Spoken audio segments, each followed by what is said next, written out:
Last week on part 1 of episode 3 on learning to drum. Every so often, we're going to actually talk about the free stroke, which was one of the strokes. Here we go. 1 and 2, and here we go. And 2.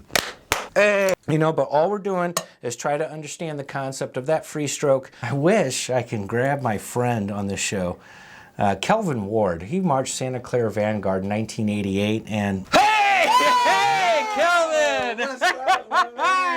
St. Louis Drum and Bugle Corps, the Memorial Lancers, which was all black, and they were practicing that day. Yeah. And so the sound of the snare drums, next thing I know, I'm in the watching them practice, and I was like hooked. I want to play drums. In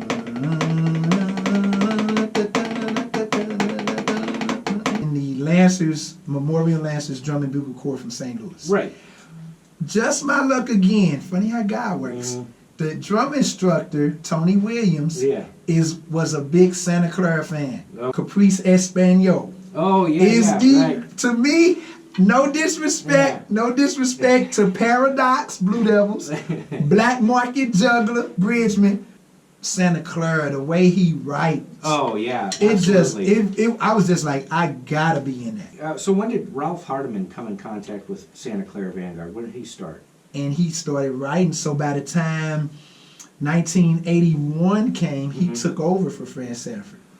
We had Ralph Hardiman from the Kingsmen come on and start instructing, and there was something very different that was happening. Obviously his writing, number one, was very different than what was happening back in the day. Yes. I mean, we're talking contrapuntal, you know, I don't know how to describe it.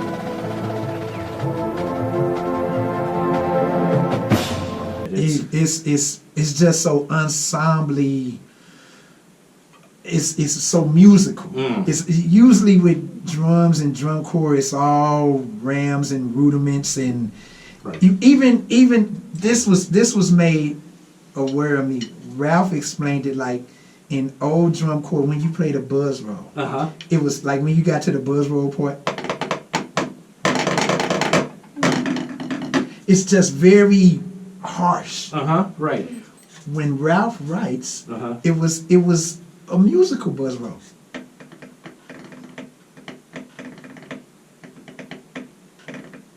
It's very musical. Oh, yeah, so absolutely. Just him incorporating that type of, oh man, it's just beautiful. So you make the Santa Clara drum line, and you're on snare in 1988, and you were under the direction of Ralph Hardiman, the legend himself, as well as Glen Crosby. Was the tech. That's right. He was a snare tech, but he also teched the rest of the drum line also. That's right. And we were talking about, you know, of course, how to hold the sticks and then the different strokes. But there's one stroke in particular called the Legato Stroke, and that's what Glenn had taught, and the style, right? Or is that from Ralph? Well, when I got there, I was still stuck in the 85 Vanguard hands in the art like that. And Ralph came over and he was like, yo, you look good, but we don't play like that anymore. So he bent my arms down. Okay. It felt so uncomfortable. It hurts right now to do that. Wow. And he was like, so from here, we play the legato stroke now. And basically he was just telling me they play off the drum. Right. With the rebound. Right. And you draw the sound out the drum. That's amazing. Yeah. Yes. We were just talking about that with Don Familaro and what's called the free stroke, where, I mean, my free stroke obviously is different than what Don demonstrated. He started from the up position and then let the stick come back. Oh, okay. So, and he told me my stick, or my free stroke, was a free stroke in motion. Okay. And so when I was learning about this legato terminology, actually from Nick Angelis in the summer of '92. Right. He called it, well, I can't quote him on that, but he called it like a legato aggressive. In other words, you had the rebound coming back, but then you're able, and this is why I coined it, this is why I adopted this practice, because from this position of the rebound or free stroke, you have two choices. Number one, you can come down in a downstroke, okay, or number two, you can do another free stroke. So this right here is where we get 8 on the hand. Right. Go ahead and go into some detail on the legato stroke and it's playing off of the drum, but how did that relate into the playing that, and how did that revolutionize your playing since the before of the old school Santa Clara stuff? So basically, you watch Santa Clara from '82. I play an excerpt from the drum solo. They played a part like. So it's real down and real tight like that. Right. So with the legato stroke, it was basically you're playing, if you're playing 8 on a hand, I'm not playing hard at all. And one thing Glenn taught us, he was like, relax your hands. It's for like, they teach you like to keep, a lot of old school, no gap. Right. Keep it tight as you can. Right. Don't let your fingers be off the stick too much. That's what they teach you. Glenn was more or less with the right hand, relax the fulcrum, and get the rebound of the stick. Let the fingers relax a little bit. It's almost like dribbling a basketball when you're. Yes. Because for me, all I'm doing is my fingers right there. Right. Kai knows a little bit about that. Okay. You wanna do some simple free strokes there? Yeah. Very nice. Very nice. So.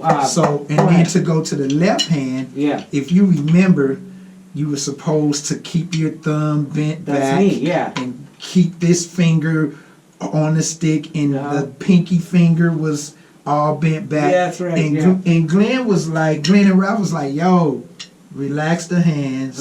He was like, we're gonna relax the thumb. Don't grip the stick too tight. Just let the finger rest on the stick. Okay. And get the same bounce on the left hand. That way. And I noticed that your thumb, and I noticed this back in '93 in PAS. Yeah. The way you played, you had a thumb down approach. Yes. Which for me robbed me because obviously I was a back thumb guy. Okay. And what I've noticed about doing that is now you have an extra limb for the fingers. Right, for the fingers, exactly. So I see a lot of great snare drum players that this is, and I'm even thinking about I need to incorporate more of it. Right, and it basically is sort of like Ralph and Glenn for that year. It was sort of like we're gonna refine what the historical. What people have been doing, we're going to refine it. Yeah. We want the notes to be light, because in '88 Ralph wrote such a musical book. Right. And it was no way you can be all tight playing.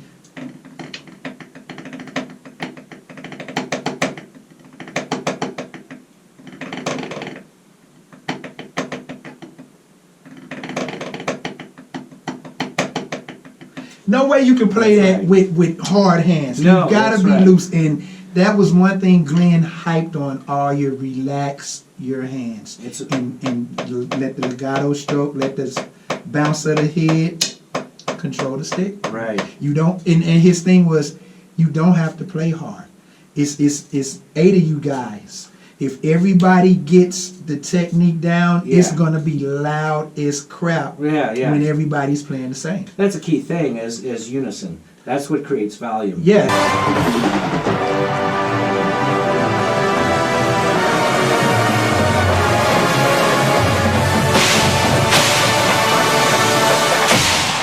As far as playing together, one of the things that I've noticed about drum corps is you had to play exactly the same and sound like one drum. Yes. We're going through this exercise called 8-8-16, and this is a very popular drum corps warm-up, but what kind of things would you do to help kids, like, because you've instructed drum lines before, right? Yes, I was the percussion captain here for Parkway West, 1989 through 1994. Oh, wow. That's a long time. Yeah. It was good years. Yeah, right. And my basic thing is metronome timing. Okay. Always play the time. Glen Crosby would stand in front of us, Uh-huh. and he would go watch the red light, and we would literally watch the red light. Nice. So nice. you play the time, and that's one of the things. It's all a drum corps is all about timing. You develop such great timing in drum corps. Right.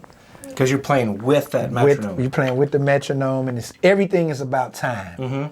I mean, everything. Your drill is your feet hitting together. It's time. Right. Yeah, and which is why people, if you've ever seen a drum corps show or them rehearsing in the parking lot, they would dut. Yep.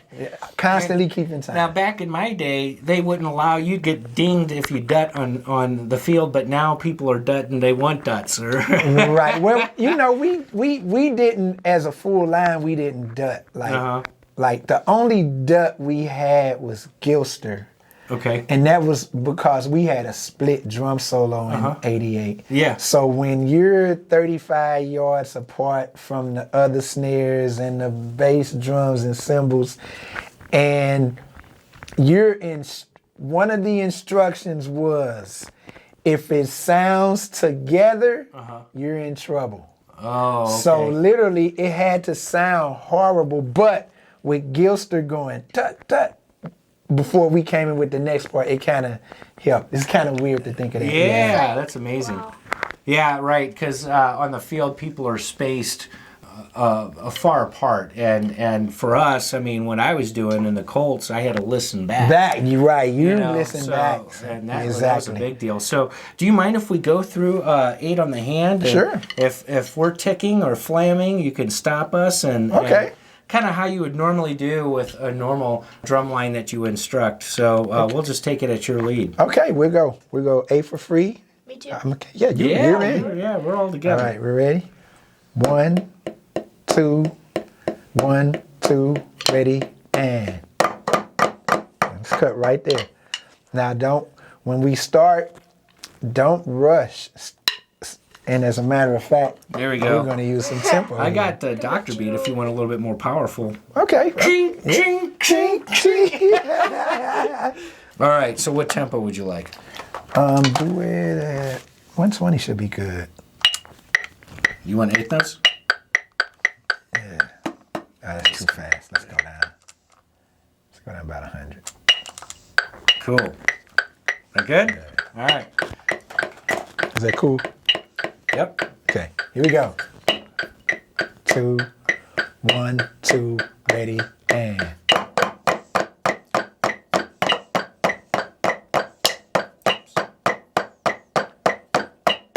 Now let's cut. Now, part of the thing is, when you're doing this type of exercise, it's not a, it's all just straight.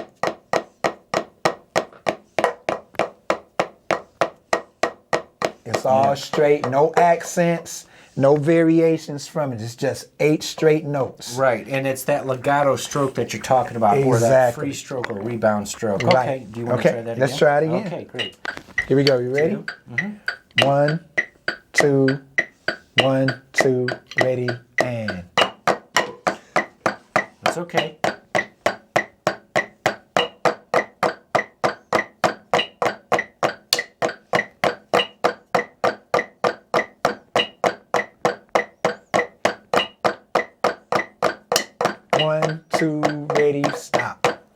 Very good. Excellent. Yeah.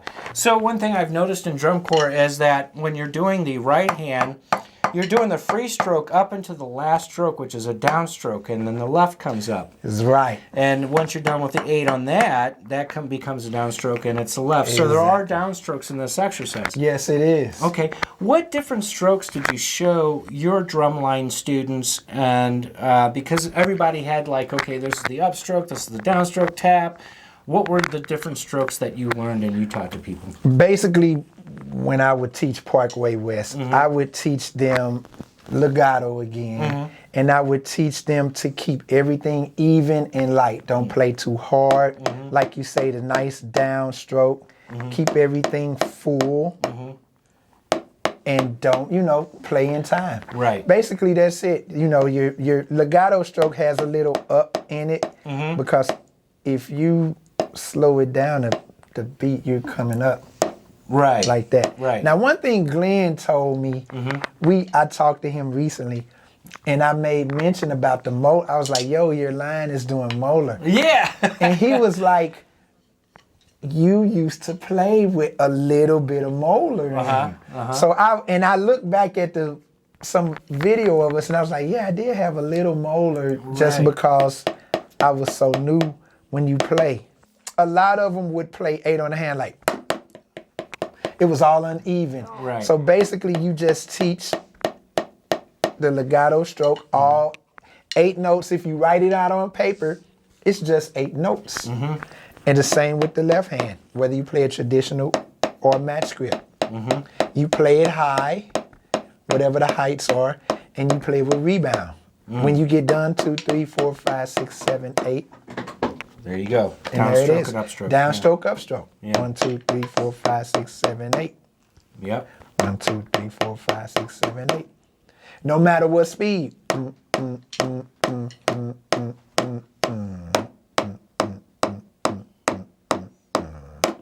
Right.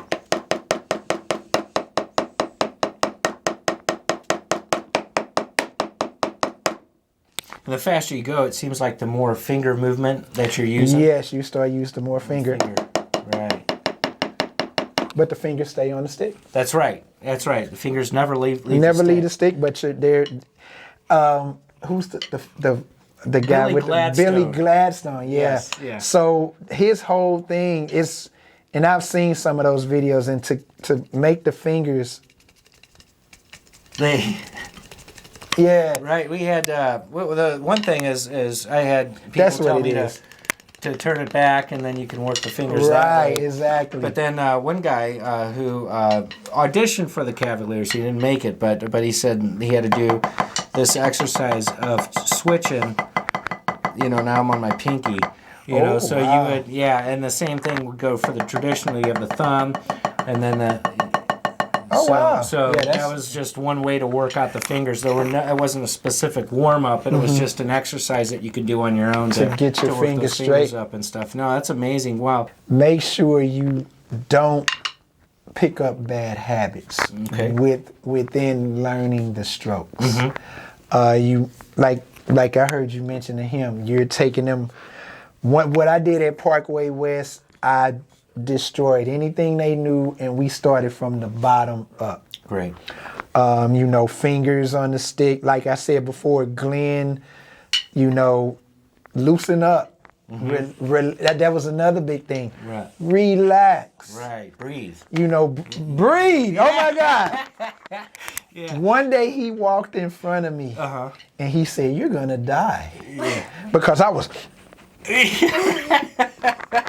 That's how it is. Yeah, you're so focused. and it's like you have to breathe. Yeah. Now another thing he would teach us with the I don't know if they still have flam heads. They call something else now. I don't know what they have out now. Yeah, but anyway, back in the day, it was a flam head. Yeah. So he would say, when you're playing, try not to reposition your hands too much, because that changes the timbre of the drum of the sound. Right. If you reposition your fingers in the middle of you playing, you're gonna get a different sound. That's right. Yeah. So he would teach that. Ralph would say the same thing, like, just be cool. Yeah. Be cool. Relax. That's right. Breathe. Proper technique. You will be fine. And that's what the style I have is called the gelatin mold effect, which at the beginning I'm very strict with the movements, but then once you've learned those movements, much like in Karate Kid, how the teacher Miyagi had him do that movement over and over and over, and then after a while you release the gelatin mold, you retain the shape, but you're able to move and breathe with the groove. Right. So you still take over that technique. And Kelvin, we're talking about a project that you're working on, because you were wanting to take those techniques that you've learned in drum corps and apply them to drum set. Exactly. But what kind of project did you have going on? Basically, I am going to be teaching, like, a lot of the warm-ups in drum corps can be, and the reason why I'm doing this is because a lot of people will say, well, if you're in drum corps, you can't really cut it on drum set. And that's a big fat lie. It is, yeah. Because I can throw out some names like Pat Petrillo, Billy Cobham, you know, the list can go on. Steve Gadd was a drum corps dude. Yeah. Basically, like the exercise double beat.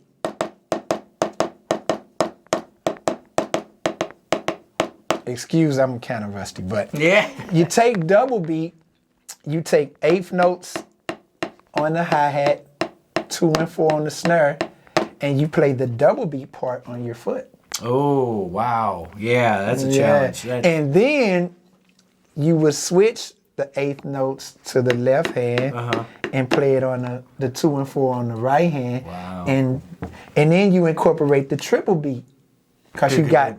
Yeah. And you would do that with the foot also. Then you add the double beat with the hand and the foot. Oh, cool. Yeah, absolutely. Yeah, and you just take both of those exercises and combine them, run through it from top to bottom. Right. And there you go. How about the triple on the foot and the double on the hand? Woo! 2 over 3, baby. I think you can do that. No, I can't. That's amazing. You made a really good key point as far as relaxing the grip. And when it comes to drum set, that's the hard thing I had to learn, is the reason why I didn't effectively groove or sound in the pocket is because I wasn't letting the sticks breathe in my hand. Okay, yeah. So that's a great point that you're making. And that's now, where could people access these videos?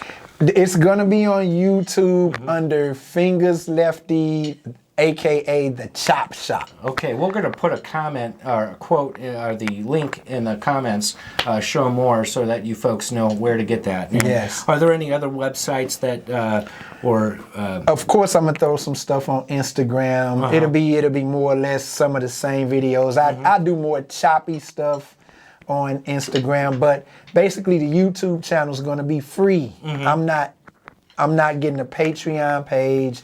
I'm not charging anybody anything. Everything I put up is going to be free. Nice. And then I show drum covers of playing different styles, jazz, rock. I like cut my life into pieces. This is my, stuff like that. Right. And just showing different styles that I could play that way, because people like to see, well, can you play this style, this style? Yes, I can play all the styles, and I'm a qualified teacher to be able to teach. That's great. Do you give Skype lessons, or would you be... I may do that. Okay. I got to do first things first. I got to give back first, and then we'll see from there. Got it. Okay. But my main basis is just to give back. Yeah, absolutely. That's great. That's excellent. And kind of the idea of what we're doing on our show, making sure that anybody can access these videos and have access to this information. Awesome. The important thing, of course, is not to lose the history of all those people that came before us. That's right. And you're part of that history. Oh, wow. Thank you. And Too it's kind. amazing. Yeah, it's Too amazing kind. to have you on the show. And I hope you're going to come back. Would you like to come back sometime? I sure would like to come back, Excellent. man. All right. Excellent. Great. Kai, did you have any questions for Mr. Kelvin? No, but nothing in particular. Okay, great. All right, cool. No problem. Yeah, well, that concludes our show. We're out of time, and make sure you join us next week on Learning to Drum. I'm Adam Tellin, your host, and always remember to keep swinging those sticks. That's Bye. right. See you later.